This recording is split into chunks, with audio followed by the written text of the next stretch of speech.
Sveiki, susitinkame šiandien su Lietuvos Reiki asociacijos steigėjais pakalbėti apie šviežiausias naujienas. Sveiki, mėlyjeji. Sveiki. Papasakokite, kodėl Lietuvos Reiki asociacija nusprendė pradėti Reiki kvalifikacijos vertinimo procesą ir kaip jis prisideda prie Reiki praktiko profesionalumo kėlimo. Lietuvos Reiki asociacija tam ir buvo sukurta, kad apvienytų Reiki praktikus ir kad būtų galima susivienijus kartu praktikuoti ar ne, ir kelti kvalifikaciją. Tai pradinis užmanymas toks ir buvo ir po to mes sekėm žingsnis po žingsnio ir sugalvom tai dėl to, kad tikrai daugelis praktikų Lietuvoje, tikrai daug turim Reiki praktikų ir jų vis daugiau ir daugiau, bet neturi galbūt kažkokio tai standartų. Ne? Tai reiškia, mes esam Reiki asociacija, kuri sukurta tradicinio Reiki pagrindu. Reiškia, mes laikomės tradicijos ir tą tradiciją esam apsirašę Reiki standarte, Reiki metodo apraše. Ir kvalifikacijos vertinimas būtent taip ir vyks, kad, reiškia, ar praktikas, kuris praktikuoja Reiki, ta jo praktika atitinka tą Reiki metodo standartą. Tai buvo pagrindinis tikslas standartizuoti ir kad būtų praktikai žinotų, nuo ko atsispirti ir kad jų praktika tikrai atitinka tam tikrus standartus. Standartas arba tradicijos laikymasis garantuoja tai, kad žmogus praktikos dėka pasieks tai, ką žada praktika. Kiekvienoje pakopoje yra atitinkamos žinios, ar ne, jeigu mes jas praktikuojame, mes gaunam atitinkamą rezultatą. Ar mes praktikuojam teisingai, tai yra, kad standartas apsprendžia tai, kad praktikuojant praktiką teisingai pagal atitinkamą tradiciją ir standartą, žmogus gaus tą rezultatą.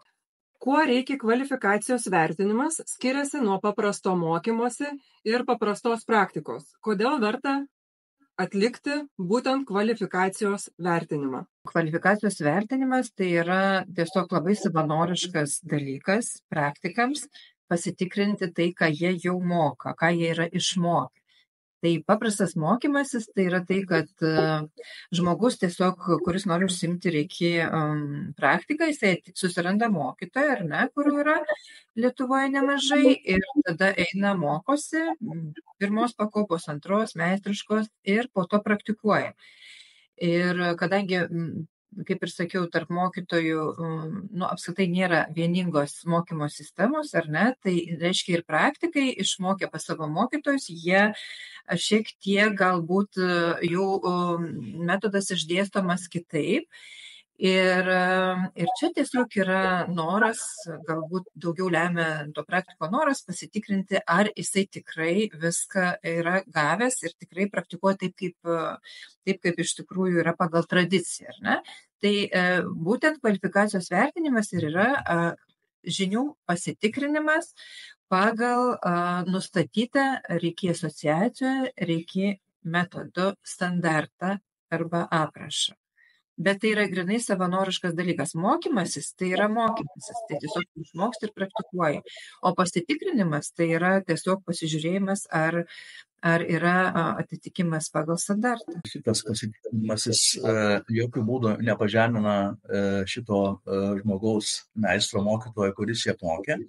Jokių būdų nėra tokio tikslo, yra kaip tik atvirkštinis tikslas, kad žmogus, kada jisai gauna žinias, ne, ir žinias, kurias mes gaunam būtent iš Japonų Reiki meistrų, kad jos tiesiog, jas būtų galima išplėsti, pasitikrinti, pasitikslinti, ar yra taip praktikuojama, ar yra tokios praktikos praktikuojamos. Tai yra tiesiog žinių praplėtimas. Ir galų gale tie patys Reiki meistrai mokytojai, jie irgi gali ateiti ir įsivertinti savo kvalifikaciją. Kokių kompetencijų ar įgūdžių patikrinimui skirtas kvalifikacijos vertinimas? Kada žmogus gauna atitinkamas žinias, tai vėlgi jis tada pradeda jas naudoti. Kada jis jas naudoja, jis gauna įgūdžius.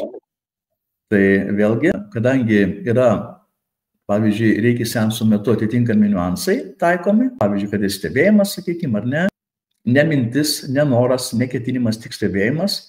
Tai kai kada, reiškia, būna, kad mes iš savo patirties, kada gauname kažkokius rezultatus, mes tą patirtim dalinamės.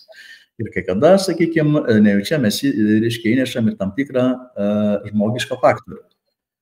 Reikia, pavyzdžiui, sens ir ne žmogiško faktorius kaip tokio nėra, yra tik tais rankų dėjimas ir stebėjimas.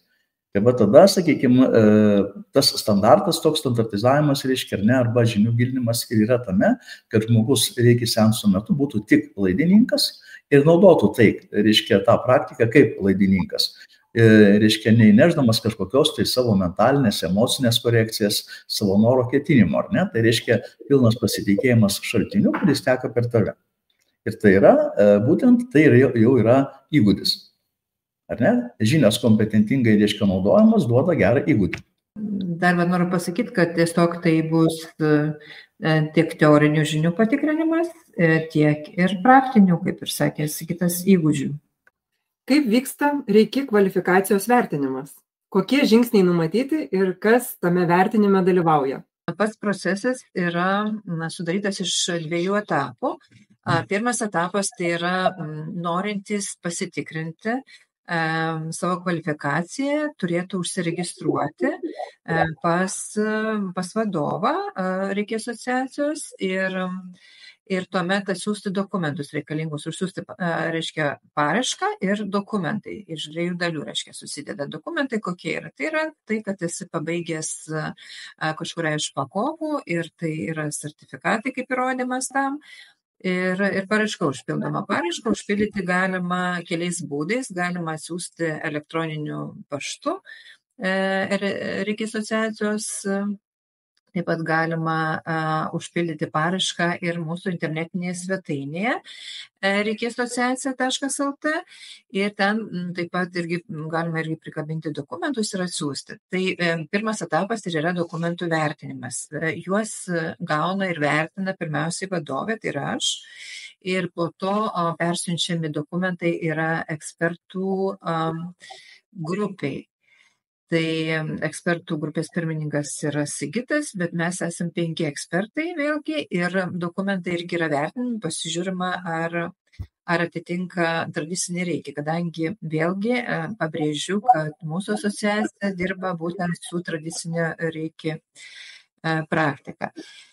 Ir sekantis etapas tai yra kvalifikacijos vertinimas, tai yra teorinių žinių patikrinimas, tai yra testo pavidalo, reiškia, yra padaryti testai ir kiekvienai pakopai ir tada sekantis yra pokalbis, kurio metu daugiau yra tikrinami praktiniai sugebėjimai, praktiniai reiškia įgūdžiai, ar ne? Tai yra seansai, galbūt bus paprašyta atlikti vieną ar kitą seansą, ar dar kitokią Reiki praktiką. Ir po to, kai reiškia yra tas įvertinimas atliekamas ir, sakykime, jeigu viskas yra gerai ir kvalifikacija patvirtinama, tad tuomet yra išduodamas kvalifikacijos pažymėjimas. Dar kvalifikacijos vertinime yra toks dalykas kaip kvalifikacijos kėlimo kursai. Jie yra sukurti tam, kad žmogus praėjęs juos prisimintų, galbūt seniai jau yra gavęs mokymus, ar ne, kad prisimintų ir šviežintų savo žinias. Šie kursai skiriasi nuo Reiki mokymų, tai yra sutrumpintas variantas, tai yra tiesiog kelių valandų kursai, kuriame yra vėlgi pakartojamos Reiki žinios, teorinės ir šiek tiek praktinių žinių, bet nėra iniciacijos, tai yra esminis skirtumas ir tai yra tiesiog sutrumpintas variantas tam, kad žmogus prisimintų ir vėl iššviežintų žinias.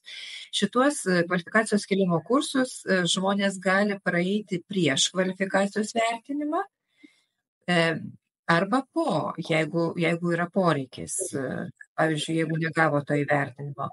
Tai tiesiog visada galbūt yra geriau prieš, kad atsišviežinti, tada jau ramiai galima eiti į kvalifikacijos vertinimą ir atlikti testą ir pokalbį ir tuomet jau, kaip sakyti, kvalifikacijos patvirtinimo yra išduodamas kvalifikacijos pažymėjimas.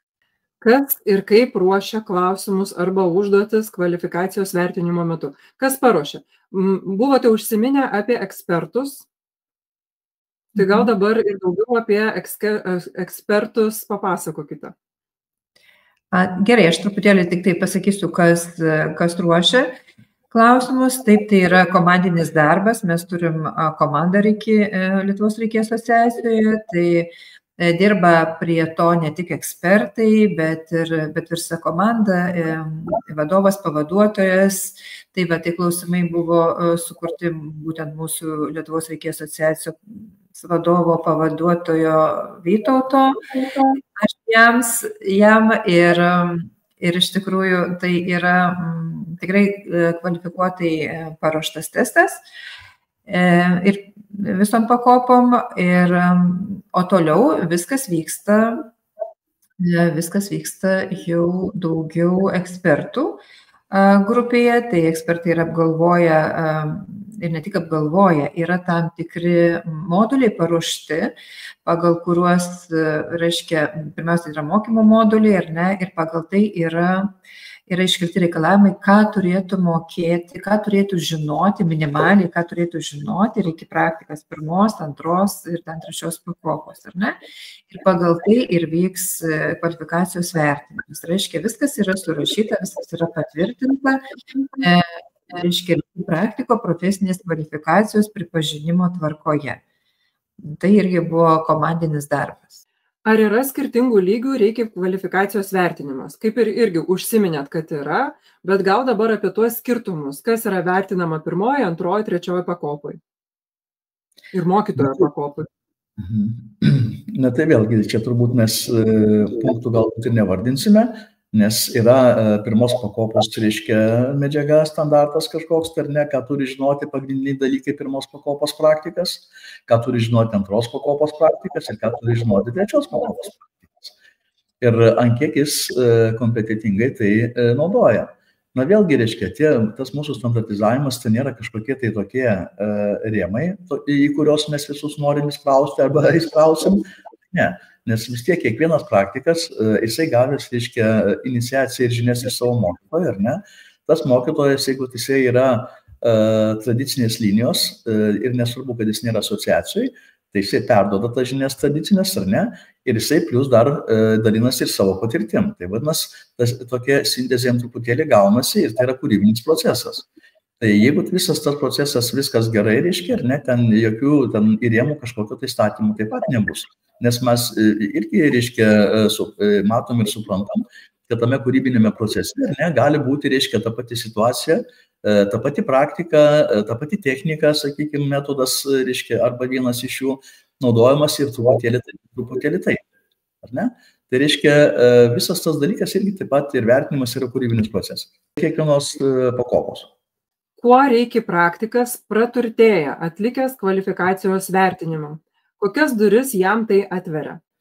Aš norėčiau dar kartą pabrėžti, kad tai yra labai savanoriškas, žodžiu, procesas. Tai yra, jeigu kyla Reiki praktikams noras įsivertinti savo kvalifikaciją, tai tuomet tikrai tai yra jam skirtas dalykas.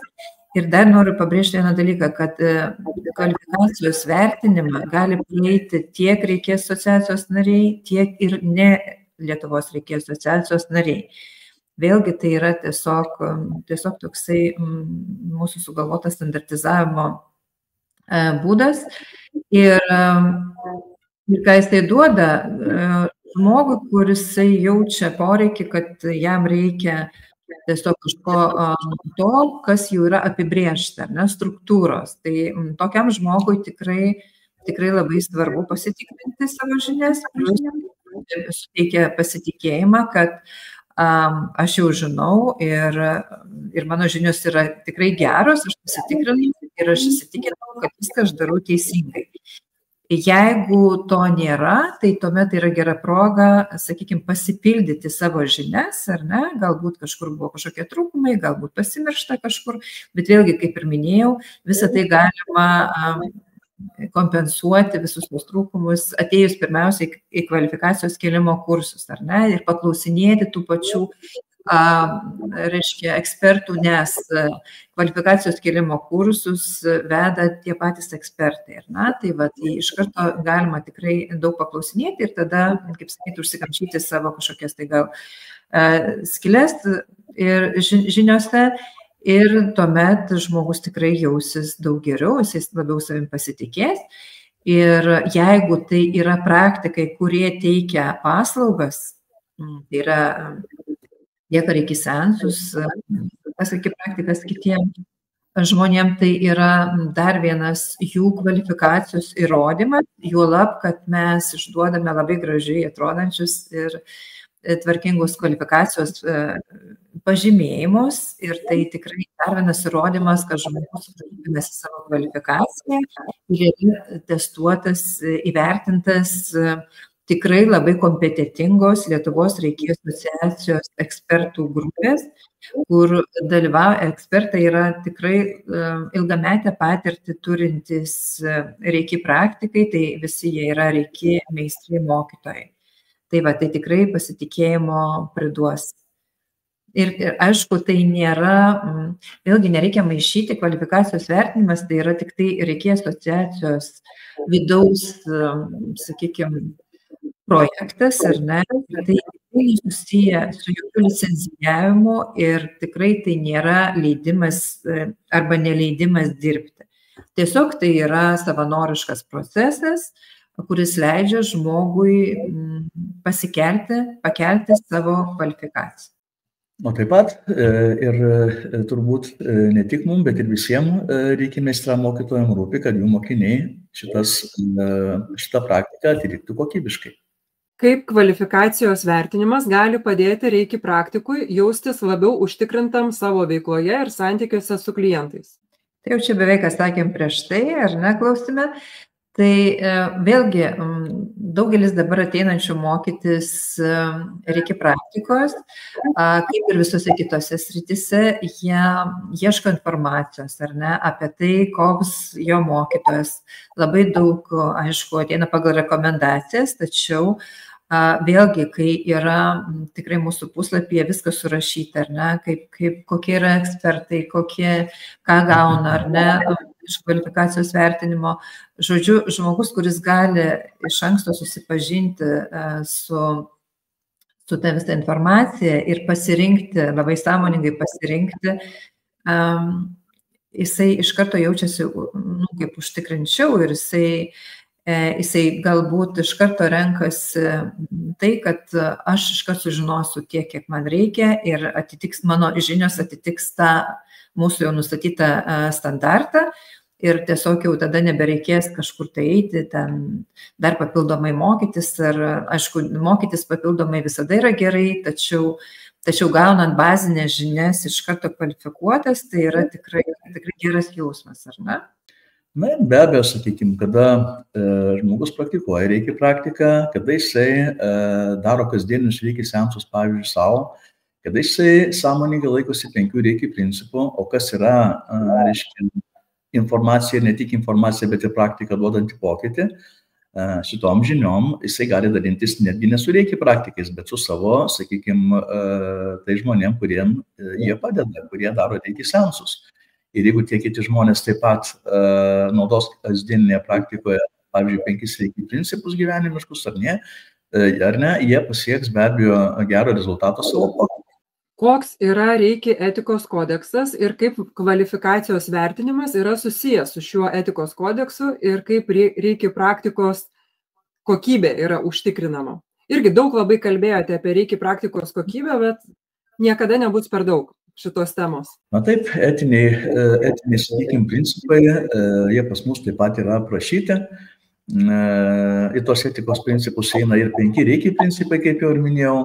Tai būtent tų principų laikymasis, kaip aš ir pirmą minėjau, praeitame klausime, užtikrina, reiškia, pokytį, užtikrina gyvenimo kokybę, tobulėjimo kokybę, nes mes sąmoningai jų laikomės, to, reiškia, etikos principų ir 5 reikia principų, kas yra praktiškai tolygu.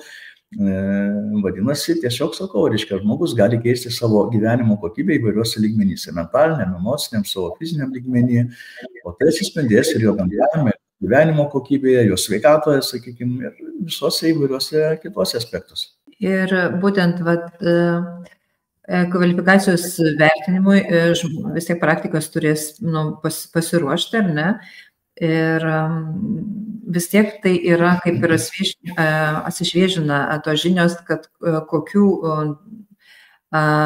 etikos kodekso tų dalių turi atkreipti dėmesį, galbūt buvo primiršta, galbūt buvo netkreipta dėmesį ar ne, tai yra tiesiog dar kartą pabrėžiama apie tai, kad koks turi būti reikia praktikas, koks jisai turi eiti prie savo kliento ar ne, ir ką jisai turi žinoti, kaip jisai turi elgtis, kaip jisai turi atlikti tą patį reikia seansą. Visą tai tikrai įeina į tas žinias, į tos reikalavimus, kuriuos turi žinoti kiekvienos pakopos praktikas ir į juos atsižvelgti. Tai yra vėlgi akcentas ir automatiškai žmogus su to susipažinęs ir dar kartą įsigilinęs, jisai atkreips dėmesį galbūt labiau į tai, ar ne? Ir jeigu galbūt buvo, sakykime, kažkada tai gal seniau, gal tai buvo labai seniai, gal nebuvo taip smarkiai kreipiama į tai dėmesį, tai dabar tiesiog tai yra labai svarbu. Etika yra labai svarbi reikia praktikoje. Etikos ir moralės principai yra kiekvienoje praktikoje, ne tik reikia praktikoje, ir kiekvienas reikia meistras perduodama žinias apie šitos etikos normas ir 5 reikia principus, ar ne, jis turi galbūt dar ir netgi tam tikrą savo požiūrį, savo interpretaciją, kurią jis gauna iš savo reikia meistro mokytojo. Taigi, moralinių principų laikymasis ir plus žinios taip pat ir iš kitų reikia meistrų per jų patirties ir požiūrio kampą, tai tik tai praplečia šitą žinojimą, praplečia praktiką ir duoda geresnį rezultatą. Na ir paskutinis klausimas. Koks būtų jūsų palinkėjimas reikia praktikams, kurie svarsto, ar verta dalyvauti kvalifikacijos vertinime? Tikrai labai džiaugiamės iš tikrųjų, kad mums visai bendruomeniai, kurie vienita yra Lietuvos reikia asociacijoje, pavyko jau materializuoti tą užmanymą, kuris buvo pradinis ir tikrai visi labai idėjos įkvėpti dirbom, tikrai komandinis darbas buvo visiškas, tai labai norėčiau palinkėti visiems reikia praktikams Lietuvoje vienytis ir būti kartu ir kurti bendruomenę. Dėl to, kad tik tai vienybėje yra jėga ir mes tą tikrai jau realizavome ir matome, kaip tai duoda greitą rezultatą. Ir kvalifikacijos vertinimas yra irgi dalis vienas iš žingsnių, ar ne, kur galim jaustis užtikrintai ir sakykime, visi tie, kurie norės pasitikrinti savo kvalifikaciją, tai tikrai gali jaustis daug užtikrinčiau, kai yra užduodami klausimai iš šono, ar ne, tų žmonių, kurie dar nežino, kas yra reikia praktika ir jiem vis dar atrodo, kad galbūt čia yra kažkokia tai mistinė, nežinau, atšaka, nežinau, kokios ryties. Ir tada, kai tu neturi tokių kvalifikuotų atsakymų ar ne, į tą klausimą vieną ar kitą kartais ir provokuojantį, tai vėlgi tikrai galbūt išmuša iš vėžių kartais ir tada atsiranda toks neužtikrintumas, ar ne, o tikrai galbūt čia taip ir yra. Bet kai tu žinai, kad praėjai tą kvalifikacijos vertinimą ir aplinkui tave tikrai yra labai kvalifikuoti ir ekspertai, kurie ir visa asociacija, kuri dirbo, kūrė tvarkas įvairias, ar ne, tai reiškia, kad dirbo daug žmonių, kad ir dėda daug energijos ir darbo ir tikrai iš to kyla labai aiškus, konkretus atsakymai ir tas vidinis pasitikėjimas savimi, pasitikėjimas reikia duoda labai gerą argumentuotą atsakymą ir netgi įkvėpimą tiems, kurie dar nežino, kas yra reikia praktika. Tai labai džiaugiuosi tuo ir labai linkiu visiems tikrai ateiti, prisijungti ir įsivertinti. Ar tikrai verta turėti sveikesnį mąstymą ir matymą, ar tikrai verta turėti sveikesnė emocinė reakcija į save ir aplinką, ar tikrai verta laikytis sveikesnės gyvensenos, sveikesnio gyvenimo būdo, kaip tai daryti su Reiki praktika, mes visada galime suteikti tam tikras žinias, todėl tikrai visiems linkiu, kurie nori pabandyti, kas tai yra, tiesiog tai padaryti. Ačiū Jums už pokalbį, ačiū, kad atsakėte klausimus. Visų žiūrovų kviečiame užduoti klausimus, jeigu dar liko kažkokių neatsakytų. Ir taip pat kviečiame sužinoti daugiau apie Lietuvos Reiki asociaciją mūsų svetainėje reikiasociacija.lt. Ačiū Jums. Ačiū, dėkojame, iki pasimatymų.